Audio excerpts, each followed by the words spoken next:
Welcome to OpenTechTalks.tv. Let's welcome Gabriel Jorsson, who is pioneer in investing on the new startups. And this is the right time to invite Gabriel and welcome Gabriel to OpenTechTalks.tv with everything going on in the generative AI.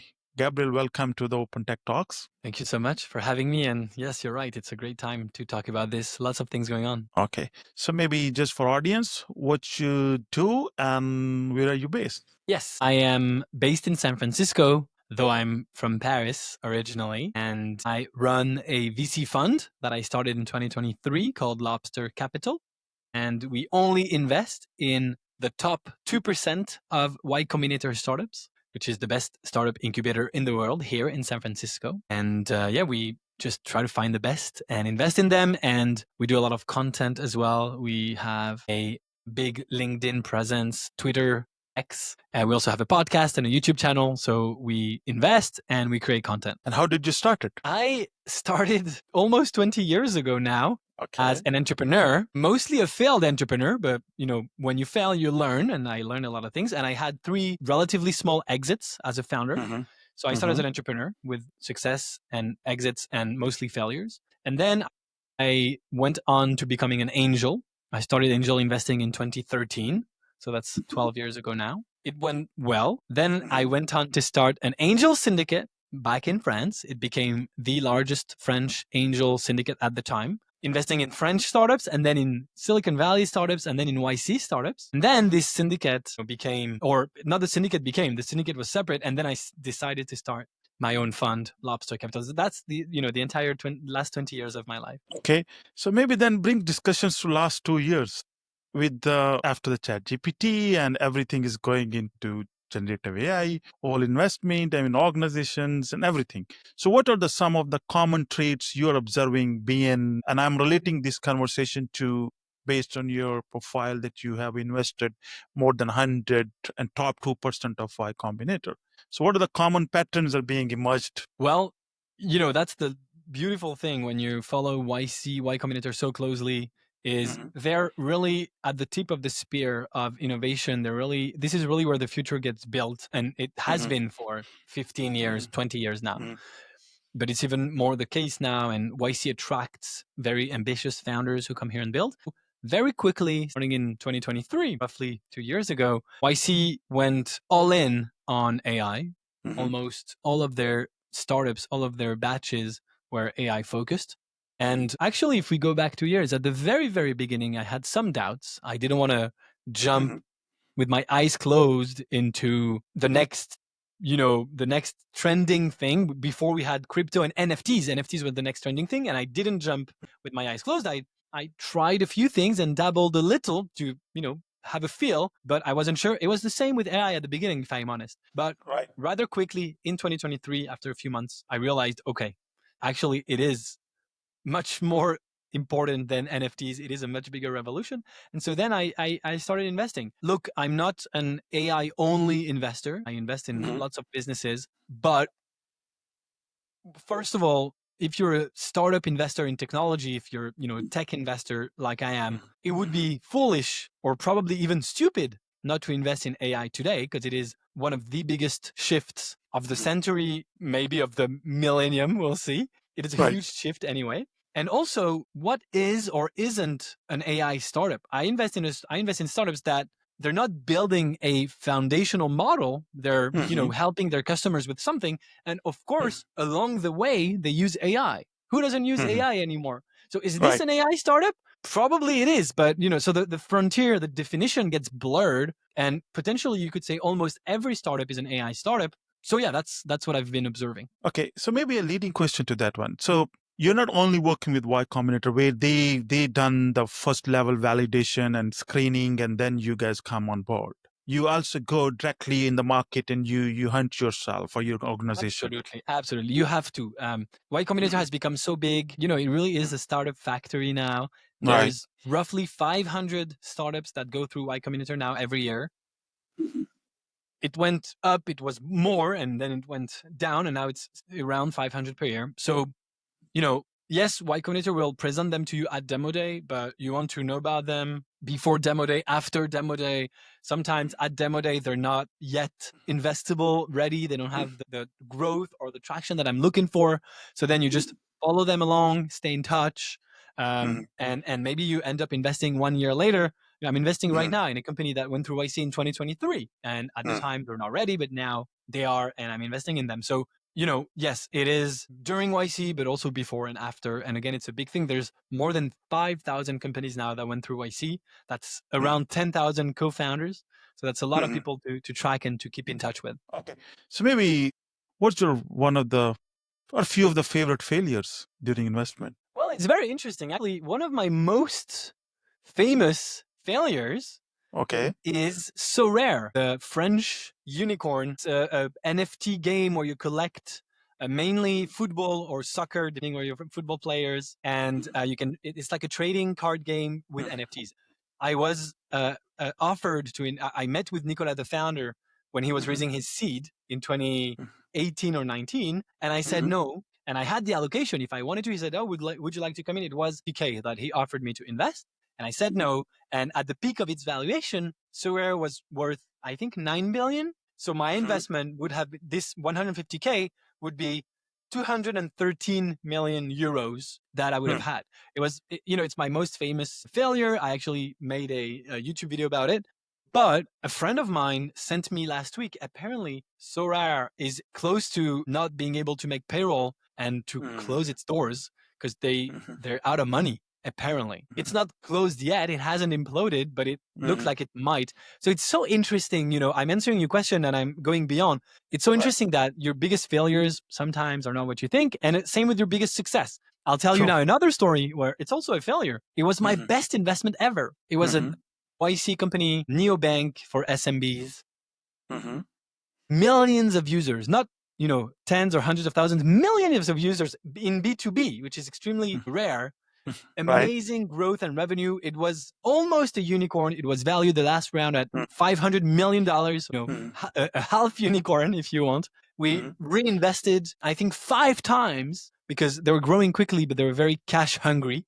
They needed the money to fuel the growth. And then overnight, it imploded and it went to zero. And so all the money we invested and reinvested, we doubled, tripled, quadrupled, quintupled down 5 times. All the money was lost. So your biggest success can turn to your biggest failure. And on the case of Sorare, your biggest failure could turn out that actually you didn't miss anything because it's going to zero. So you never know with life. True.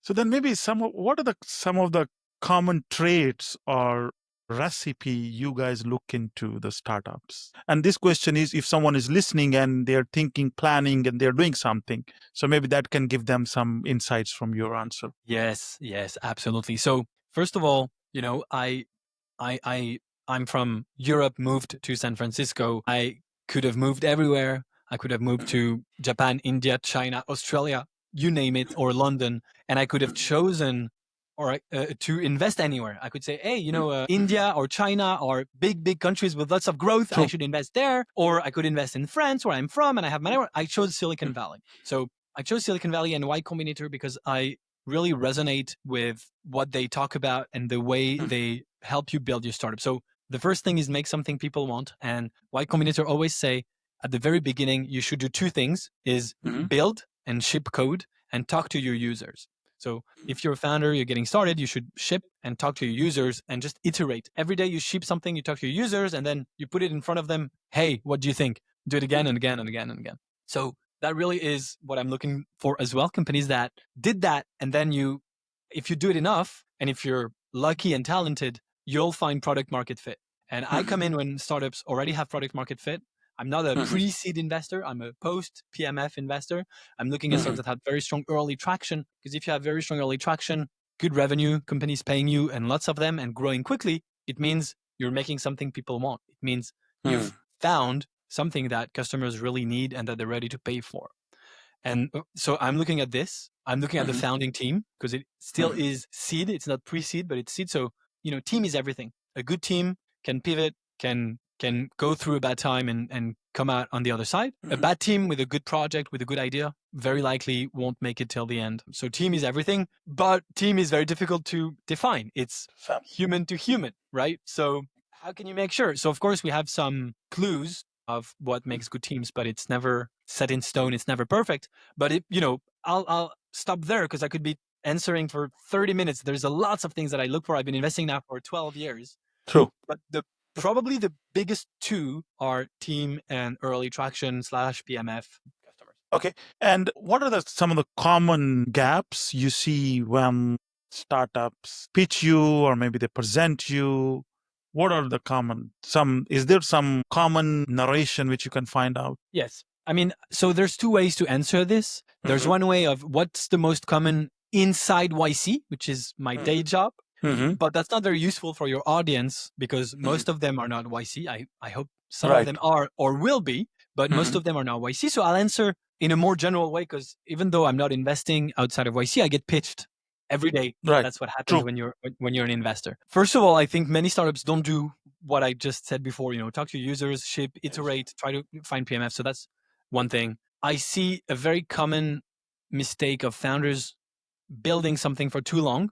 It's called engineer syndrome, where you stay locked in your room for 2 years to build before talking to your users. So, we come back to talk to your users every day. Yeah. So ship fast and go put what you're building in front of a customer as quickly as possible. Don't stay in your room for 2 years. I hear all the time, it's not ready. It's next month. It's next year. It has now with AI, you have zero excuse. You can code something in 1 week. That's your maximum. So that's a big mistake. Another one I see all the time is I've built it. Now I need to fundraise. I need some money to sell it. And when I will have the money, I can do some marketing and some ads, and then it's going to work. And that one makes sense on paper, but that's not the way to go about it. You should be able to sell it without or before the fundraise or without the fundraise. Remember this sentence. It's very important if you're an entrepreneur. Money from customers is much better than money from investors. So I'm not telling you not to fundraise. There's many ways, many times where you probably should fundraise, but you should not wait until you fundraise to sell. Are you going to tell me, how can I do it if I don't have any budget? Well, you can do content on the internet, just like I do with my fund and just like we're doing now. It's basically free. Maybe you buy a microphone and a whatever Riverside subscription, but it's very, very, very, very cheap. You can post on LinkedIn. That's actually free. You can reach out to your network. You can pick up your phone. You can go to a trade show. And if you cannot afford the entrance fee to the trade show, you can just stay outside and try to talk to people. Basically, you have to be inventive and you have to be scrappy and you have to be resourceful, but there's always a way to sell. You can post on Reddit about your product, or you can do some SEO, some blogging. Like, you get it. There's thousands of ways. And actually, this is going to make your fundraise much easier because you're going to say to the investor, and that's what some startups say to me, and that's okay. You're going to say, hey, listen, I'm raising some money, but by the way, I don't need the money. I'm already selling. So if you invest, it's great. If you don't invest, I'll just keep building my stuff and making money on my own. Investors will go crazy for this, including me, because it's exactly, and it's like dating. If you go on a first date and you say to the other, I'm so lonely, please, I need you to date me. I'm begging you, please, I have no other solution. That's not very attractive. But if you go on a date and you say, I'm a great guy, I'm a great girl, my life is awesome, I would love to have you in my life, but if you don't want to, that's okay. My life's going to stay awesome. It's a very different dynamic. So yeah, that's, big mistake that I see all the time. And I think I hopefully gave you the solution if you're an entrepreneur, and that's going to change the course of your startup. Okay. So now let's bring back the discussion to generative AI. Yes. So what are the interesting things are happening on generative AI and based on your work over the last 2 years? I think what's really interesting with AI, stepping back, is that it has an impact almost everywhere, in almost every market. No one's safe. And any 20-year-old can come for your business, even if you're $1 billion business. I was just listening to All In podcast, which I'm sure many of you know. Yeah. And they talked about Bloomberg. It's $100 billion business, and it's probably going away very soon. And actually, I was very happy to hear that they mentioned this specific example because I've invested in a YC company doing the AI native Bloomberg terminal. It's called Scalar Field. I'm doing a little plug here, but I'm sure That's there fine. are other competitors as well. Mhm. It probably, this business has been here for 20, 30 years with Right. no serious competitors, but is probably getting destroyed soon. Or they'll have to buy a lot of AI players and change completely their approach. So that's what's interesting with AI is no one's safe. And even legacy, old school, boring businesses aren't safe. I'll give you an example. The trucking industry in the US. Yep. Almost every merchandise that is in your house or that you see around you went in a truck at some point because it might have been imported from China on a boat, and it might have maybe been on a train at some point, maybe, but then it went in a truck. And the internet that's been around for 25, call it 30 years, Right. did not really impact them because it's a truck driver and it's mostly pen and paper and it works on the phone, and the internet didn't change much. And yes, there are some marketplaces and there are some tools, but True. now with AI, everything's going to change. Today, there's companies because they function on the phone, there's tons, like dozens of companies just at YC automatically calling drivers to get their ETA because you want to know exactly when they get here, or to book them the next day. Or there's even sort of Uber for the truck. So if a truck is going from California to New York, but the truck has empty space and you're in Nevada, you're on the way, the truck can actually stop, pick up your load, and like this, everything with AI. And tomorrow, the AI is actually going to drive the trucks. Already today, we have self-driving cars with Tesla and Waymo. It's coming for the trucks as well. So AI will completely revolutionize the trucking industry where the internet didn't. So that's what I'm saying. No one's safe. And YC, that's really interesting. They don't only want to back companies going after the latest chip, the latest foundational model, the latest, super modern advancements, which they want to do that as well. But they're also saying, come build for very old, very boring legacy industries and come and disrupt them as well. So I've invested in an AI native vertical insurance brokerage, and they're just built internal AI tools to come and disrupt insurance brokerage, which is hundreds of billions of dollars of market of potential revenue. And that's very legacy, running on phone and paper, and they're building AI first. But that's just one of many, many, many examples. So that's what's so interesting, I think, with AI. Okay. And now, keeping in the context of, you mentioned the team and founders, or any characteristics or feature, or how to, not feature, but it's the traits which you observed on the founder side that gives you guys that, okay, yes, they're committed, they will do good. How you judge those? I mean, one idea startup is another side. One is the people who are running behind that. You're absolutely right. One of the main predictors for me,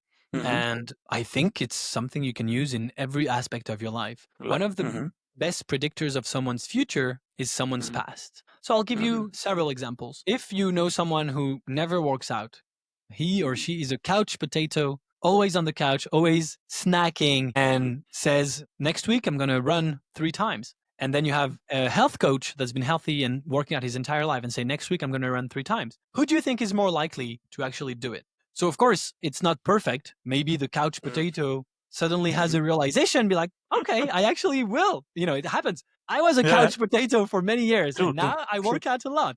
So change can happen. But so that's a very simple example. Now I'll give you another example. If tomorrow you have 2 people starting a startup, one is Elon Musk, and the other one is someone who just started 3 startups in the last 10 years and they all failed. Who do you think is the more likely to succeed? Again, the person who failed 3 times can succeed. It's possible. And actually, with failures come experience, etc. But Elon Musk, everything he touches turns to gold. If I say it in another way, if you had to bet your own money, who would you bet it on? You would bet it on Elon Musk. So when I look at founders, I try to look at their past. So sometimes it's very easy. We've built a company before. It was successful. We've sold it. That's obvious. But many times it's not that easy. So what do you look at? You look at clues that tell you what they did. They could have been hired in a great company. Maybe they worked at Google or Meta or Tesla. It's not that easy being hired there. Everybody wants to work there, but the hiring process is very long and cumbersome, and you have to go through a lot of jump through a lot of hoops to get there. Maybe they went to Stanford or Harvard or MIT. Same thing. Everybody wants to get in, but very few actually do. So those are clues. But then the best number one clue for me is, what have you been doing in your business in the last week, in the last month, maybe in the last year? Usually they're less than a year, but what have you been doing since you started in the last 1 to 5 months? And again, we sort of come back to early traction. Have you been able to make something people want? Have you talked to your users? Have you shipped? And are you able to sell? And did you sell to a lot of customers? And so if I see a company that says, well, our product is already working in 5 months, we're doing $500,000, $1 million in revenue, and customers are raging about it, I'm saying to myself, so this founder started a company. He did everything correctly. He, built the website, registered the domain, registered the business. That's easy, but he did it. Then he built the product. Then he went to users and sold it to them. And apparently he sold it efficiently because they bought it and they paid for it. Or maybe they hated it, but he took the feedback, changed the product. He came back. He did everything right. You don't get to $1 million in revenue randomly. It's very difficult. So you did all of this right. And you know how to build, you know how to sell, and you know how to grow. So in your past, in your last 1 to 5 months or 1 to 12, I see that you executed really well. This gives me a lot of conviction and trust and faith that this is going to continue. Now, I don't have a crystal ball. I don't know the future. Sometimes you do that and the company collapses. That happens. For XYZ reason, maybe the founder was lucky, or maybe actually all the money came from his dad, but he didn't tell me and I didn't figure it out. Usually I try to figure out that kind of stuff. Or there's a market downturn, whatever, but this gives me so much better odds. So, it applies for everything. If you're trying to date someone new, try to understand how this person was in his or her previous relationships. The best indication that I found of the future is one person's path. Okay. So maybe last couple of questions before we conclude for today. Okay. You must be getting a lot of pitch every day, right? So many. So, okay. Yeah. So maybe any piece of advice for them, how they can improve? Yes, there is one. The number one piece of advice is to research the person you're pitching before pitching that person. I receive so many pitches from companies that are not at Y Combinator. So they're just wasting their time. And mine, it's okay. I don't spend a lot of time. I see they're not YC. It takes me 3 seconds and I just close it. But more than that, you should research what types of companies this investor invests into. Maybe this investor went on a podcast like this one and said, I hate medtech. I don't do medtech. And so if you figure this out and you're a medtech company, you should not pitch that investor, because this investor is going to say, this person spent 0 seconds researching. It works the other way around. You're, I don't know, from Egypt, and you look for an investor. And are you saying this because you're from Egypt? No, you're not from Egypt. Are you? No, I'm not. I'm from Pakistan. Are you from Pakistan? Okay. I thought maybe Pakistan I could use. Okay, let's say you're from Pakistan. Perfect. Yeah. And you found an investor who loves medtech and who also invested in 3 Pakistani founders before you. Now you can write an email and be like, hey, I saw you backed this and this and this and that. And guess what? I'm also building a medtech maybe it's not about where you're from. Maybe it's just I'm building on the medical device market and I saw you invested in the medical device market. Or maybe it's whatever it is that you can find. That investor is going to open the email and it's going to connect. It's going to be like, that person knows what he or she is talking about. That's interesting. That's targeted to me. I get companies like, I only invest in the US and in YC, and I get pitched from, I'm from Australia, I'm from Europe, I'm from blah, blah, blah, and we're not at YC, but I thought I would send you. Like, actually, if they say, we're not at YC, but I thought I would send you, it means they've researched me a little bit because they know I only do YC. But then, so why do you send me your pitch, right? So yeah, that, you should pitch less people, but do more research and really pitch people that are excited about what you're doing. Same thing. It's like dating. If you go in a restaurant and talk to any person, maybe that person's married. Like, what are you doing? You come, hey, I'm a super nice guy. I'd like to date you. It's like, I have 5 kids, like I have a husband. Yeah. What are you doing? Right. So look at, target better. That's my advice. Thank you so much. Any piece of advice for who are the builders? They don't know marketing. They don't know anything, how to sell. Any piece of advice for them? Well, you can learn anything on the internet for free. So go on YouTube, learn marketing, learn coding, learn everything. YC has a lot of content on startup building. So you can watch the YC content. You can watch my content. You can watch so much content. You can learn anything. And also you learn with practice. So many people say, I don't know how to sell, and they stop there. Well, try, get up and try to sell. And I'm going to, spoiler alert, you're going to be terrible. You're going to suck. And that's okay. Yeah. That's how you learn. You get better and better. And, I wasn't good at anything. I didn't know how to sell, how to build. I wasn't good at anything, but I just get up and try and fail and try again. What's really cool with, building a startup is it's the same with investing. It's the same with raising money or raising a fund. I'm raising my second fund and everything. 9 times out of 10, you're going to hear no, but that doesn't make you go backwards. If you hear no, you stay where you are. You're not further along, but you're just there. But then 1 time out of 10, you're going to hear yes, and you move forward a little bit. And then you're going to hear 9 more no's, you stay where you are, and a yes, and you move forward a little bit. So it's all about, being able to stomach, being able to support the no's, and it's not easy, right? Maybe it's going to take a toll, but you have to expect it and enjoy the yeses. If you talk to the relevant people, whether we're talking about investors, but it's the same for customers. If you say, hey, we have a great product for bakeries, and then you go into a supermarket, you're going to hear a no for sure. So if you target your customers well, you don't hear so many no's, and that's how you build stuff. Thank you. The great advice that I love is you can just do things. I love this one. You can just do things. So do them. Yeah, that's good. Thank you so much for joining. Really appreciate for spending time with us. I loved it. Thanks for having me. Loved your questions. Loved the conversation. Thank you so much.